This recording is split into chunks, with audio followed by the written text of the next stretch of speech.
Nintendo just ran its densest Direct in years, and Summer Game Fest mopped up everything the Direct didn't reach. I'm going through 20 games here, with dates, details, and the awkward questions you never find in a press release. Tracking. There was a land called Hyrule, created by beings of supreme...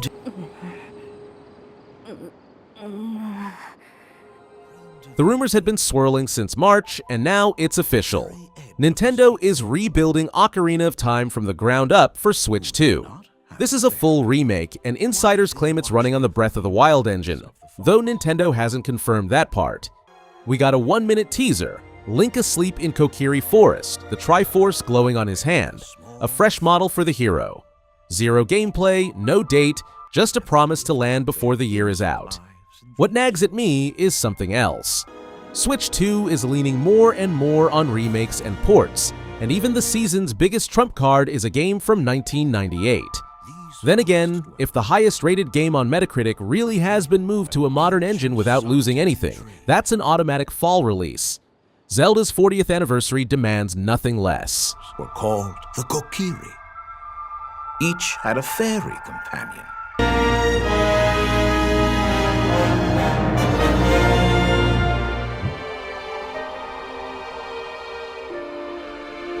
I can help you out. Capcom dropped something nobody saw coming at the Direct. Dragon's Dogma 2 is heading to Switch 2 in an expanded Dark Arisen edition.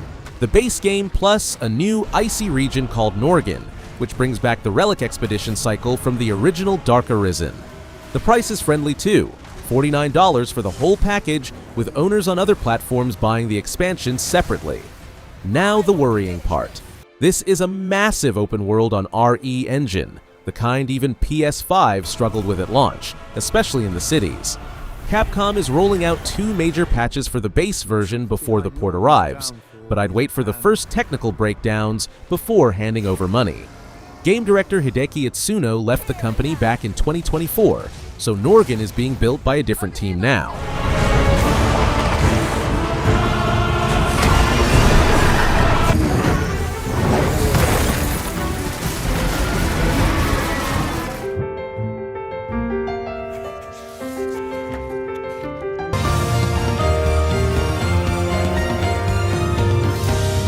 The 10th generation of Pokémon is heading to Switch 2 only, for the first time in the series' history, with no version for the older console. Pokémon Winds and its paired waves promise an open world of wind-swept islands and the ocean between them, with underwater exploration and distinct ecosystems in every corner of the region. The starters are the grass-type Brout, the fire-type Pombon, and the water-type Gekwa. I'll be straight.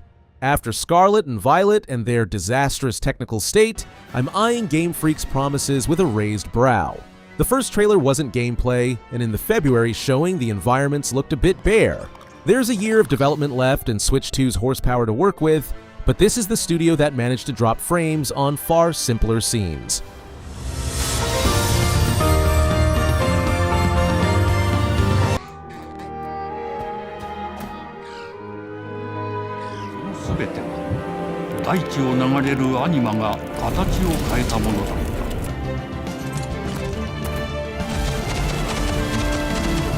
Monolith Soft is closing the Chronicles chapter and starting over. Xenoblade Genesis is being called a new beginning for the series. The heroine Eleanor trains at the Lukos Academy to wield the power of anima through crystallones that record the lives of the Vesali warriors. The trailer showed a giant world that looks turned inward on a planet, and an aesthetic fans instantly compared to Fire Emblem. Elf-like ears, an academy, swords set with gems. Nintendo gave away no story details at all. Switch 2 editions of the whole Chronicles trilogy are launching in parallel, so there's time to brush up on the lore. For me, this is the most interesting reveal of the Direct. The studio that built worlds for Breath of the Wild finally gets hardware where its ambitions don't hit a ceiling.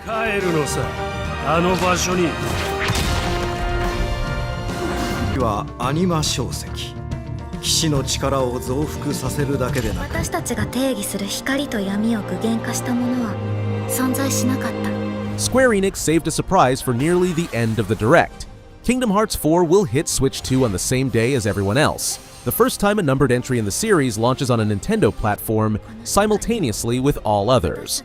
A fresh trailer showed an older Sora in the realistic city of Quadratum, new Heartless forms, and a boss that tears through a skyscraper mid-fight. Still no date, and it feels like the game is some way off.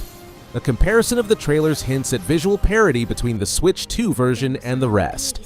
A bold claim for a project this size. And, to tide players over, the entire Darkseeker saga is coming to the console natively on October 8th. Finally, instead of the cloud versions that were a flat-out insult on the first Switch.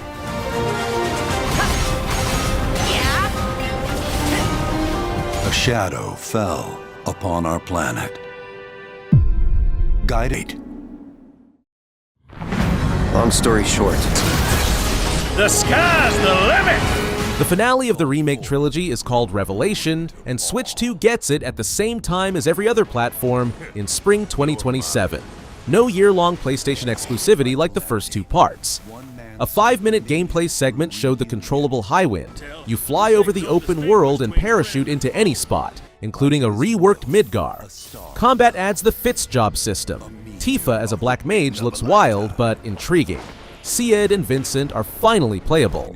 The million-dollar question is how all of this will run on Switch 2. Rebirth taxed even PS5 in performance mode, and the world here is bigger still. If Square Enix can pull off content parity at an honest 30 frames, I'll tip my hat. Now, hope endures in... Just ain't your day.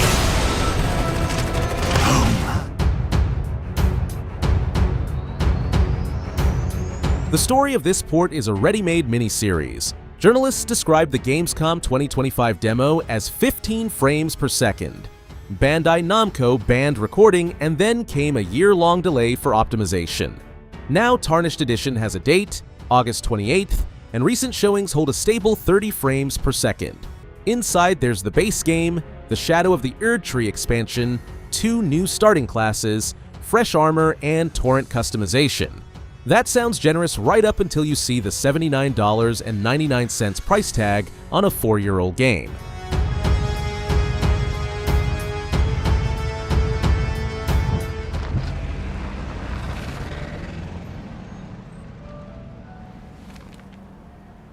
Capcom finally listened to the fans who'd been demanding one specific remake for years.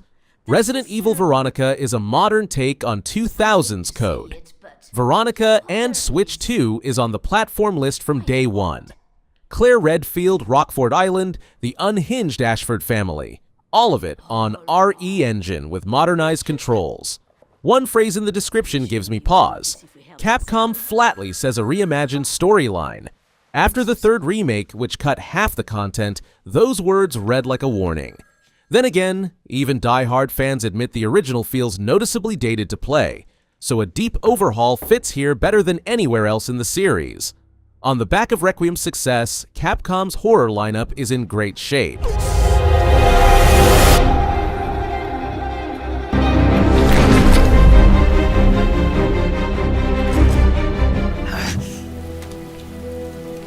Why'd you defect? Strength, an unstoppable trump card with enough power to bring order to the world. This one needs caution. A Switch 2 port of Delta has not been officially announced.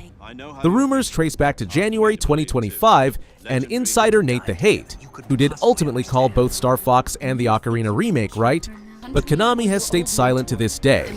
So 2026 is reporting, not a publisher's promise. What is rock solid? On August 27th, Master Collection Volume 2 arrives on Switch and Switch 2 with the first ever port of Metal Gear Solid 4 and Peace Walker bundled in. If Konami really is prepping Delta for Nintendo's console, an announcement after that release feels inevitable. The Snake Eater remake itself turned out careful, almost museum-like on other platforms. Virtuos handled the classic with reverence and never took a risk anywhere. You to forgive me. You've got to do it, Snake. Fill that rift and make the world whole again. To do this, we need strength. Me, O kingless. Whosoever hath truly earned the greatest... Atlas kept Switch 2 owners waiting a long time, and here's the answer. Metaphor ReFantazio arrives November 12th, a straight port with no exclusive content but at a lower price. In Japan, it's 3,990 yen, noticeably cheaper than the original launch tag. The game needs no introduction, a fantasy RPG from the Persona team. 94 on Metacritic, and 3 Game Awards wins, including RPG of the Year. The Kingdom of Uchronia, a tournament for the throne after the king's assassination. A blend of turn-based combat and real-time action. The portable format suits 100-hour JRPGs perfectly, and this is genuinely Switch 2's strong suit. One downside, but a familiar one. The physical edition is a game key card, a cartridge with a key instead of the game. Collectors, my condolences. Roaming this world, You'll feel this one! as well as other candidates and strange beasts.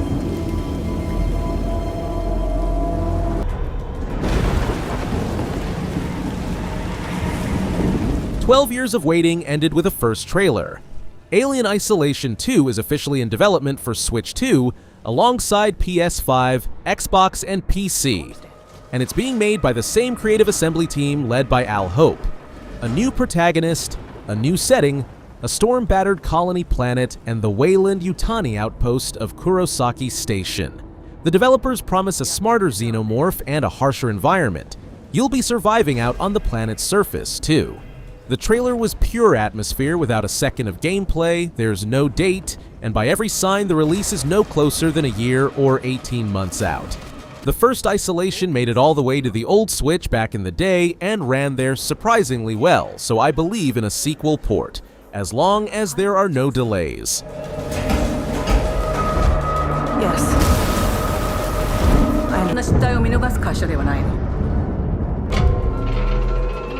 Fresh news about Splatoon Raiders, a new single-player focused. The Salmonids aren't pushovers either, so you shouldn't go it alone. For the first time in Splatoon's 11-year existence, Nintendo is doing a spin-off. Raiders flips the formula. Instead of 4-on-4 team battles, this is a single-player campaign about hunting for treasure. You play a mechanic, explore the Spurholite Islands alongside the deep-cut trio from the third game, fend off Salmonids, and upgrade weapons and gadgets at a camp between runs. There's co-op for up to 4 players, local and online, with difficulty scaling to the head count, plus it's the first game in the series to support HDR. What I love is the boldness itself. Turning a multiplayer brand into a story adventure is a risk Nintendo rarely takes. A dedicated Raiders Direct is promised for June 30th, and that's where it'll become clear whether there's enough content here for a full game. There are even more details to cover in the upcoming Splatoon Raiders. A member of Deep Cut pilots it during your treasure hunts and attacks automatically. Andross. The entire Lilat system was thrown into chaos. Is their strategic mastermind and veteran pilot. Shigeru Miyamoto personally announced the return of Star Fox. And yes, it's another remake of Star Fox 64. The third if you count the 3DS version. Velan Studios rebuilt the game from scratch. New graphics, more animalistic designs for Fox and the team, cutscenes with mission briefings, 4-on-4 online battles, co-op, and even mouse controls via Joy-Con. The demo is already sitting in the eShop, and the digital version runs $49.99. Fan reactions split down the middle. Some are happy for any return after 10 years of silence. Others fairly ask why Nintendo didn't take a swing at a new story after such a gap. I'm somewhere in between. The remake looks gorgeous, but the Lilat system deserved a sequel, not a third run at Andross. On the brink of collapse, the Cornerian Defense Force placed its last hope in and the inside of a nebula.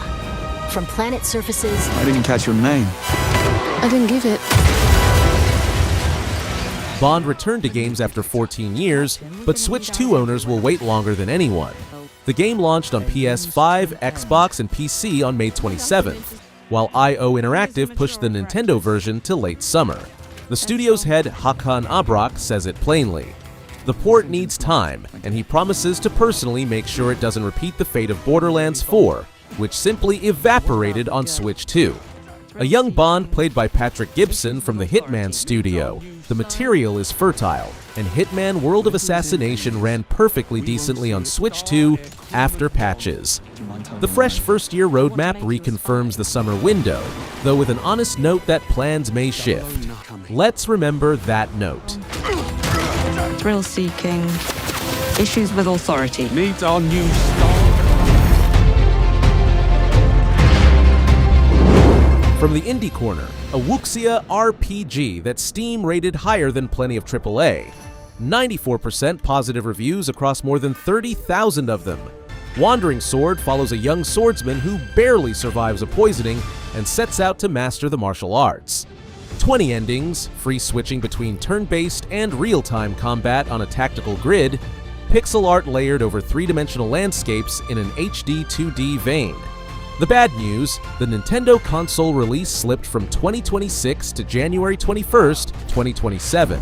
The good news, the Switch and Switch 2 versions come with both major DLC packs and new Chinese and Japanese voiceovers baked in. A classic Heroes Rise story, just with kung fu schools, and the world of Jianghu instead of elves and dragons. On a handheld, this kind of thing should land beautifully.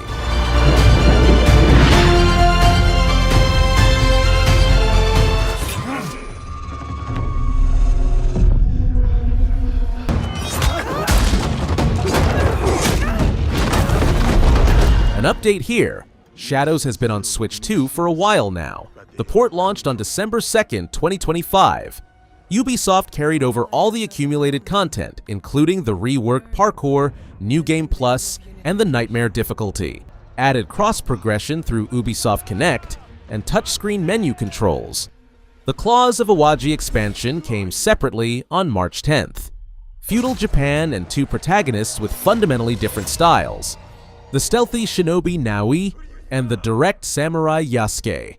On the downside, the physical edition is a game keycard for $59.99, useless without internet. The port itself turned out technically solid, which is honestly surprising for an open world this size. If you were waiting for a reason, it arrived back in December. Now you can only really wait for a discount.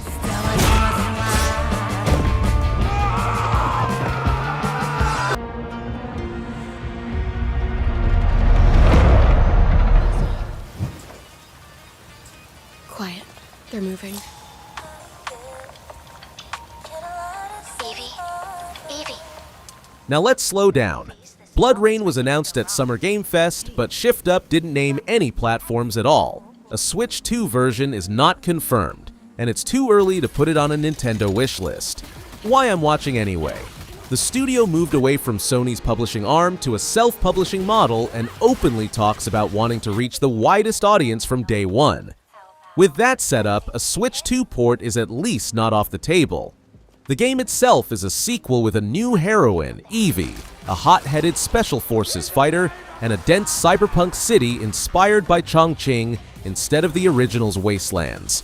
Investors were given a 2027 target. The moment there's concrete platform info, we'll come back to it.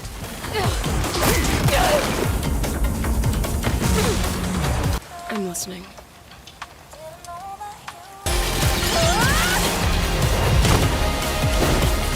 I'll have your job within the week. Are you living under a rock? 9 years of production hell, 3 completely different builds, a studio closure and revival, and The Wolf Among Us 2 is still alive. Summer Game Fest brought a fresh trailer and finally named a window. 2027, with Switch and Switch 2 officially on the platform list. Bigby and Snow White return to Fabletown, where a string of brutal crimes pulls the sheriff into a conspiracy in the criminal underworld. Telltale's head honestly admits the current version was built practically from scratch on Unreal Engine 5. To pass the wait, they're offering a remaster of the 2013 original. It's out by the end of 2026 and reaches Nintendo platforms for the first time. Given this project's biography, I'll believe the date when I've got a controller in my hands.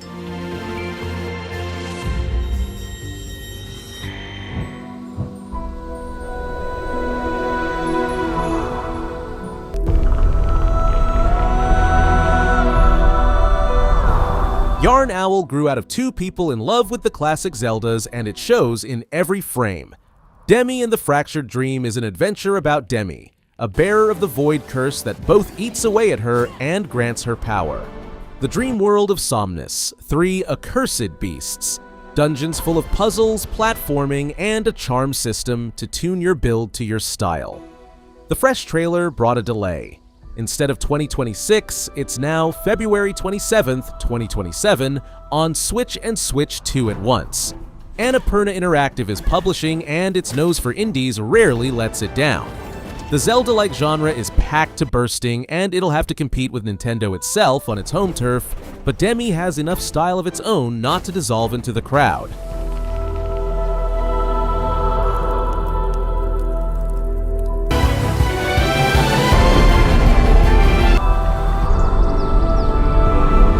Right now I'm looking into the disappearance of my sister, and I believe Emmerich Voss is responsible. I'll close the list with a game that's already on sale. The Great Circle reached Switch 2 on May 12th, and it's a rare case of a major publisher putting the full game on the cartridge. No keys, no extra downloads. The Machine Games port turned out worthy. The cinematic staging, the strong voice work, and indie's signature tones survive the move intact, and reviewers single out the puzzles and atmosphere for praise. It wasn't completely free of rough edges, the frame rate stutters in places, and DLSS occasionally throws artifacts on explosions and dust clouds. The Order of Giants DLC sells separately for $19.99. For Xbox's first project on Switch 2, the result is telling. If Indiana Jones with ray tracing fits in a handheld, the talk about weak hardware can be filed away. Is responsible. So this Great Circle, You're messing with powers beyond your control.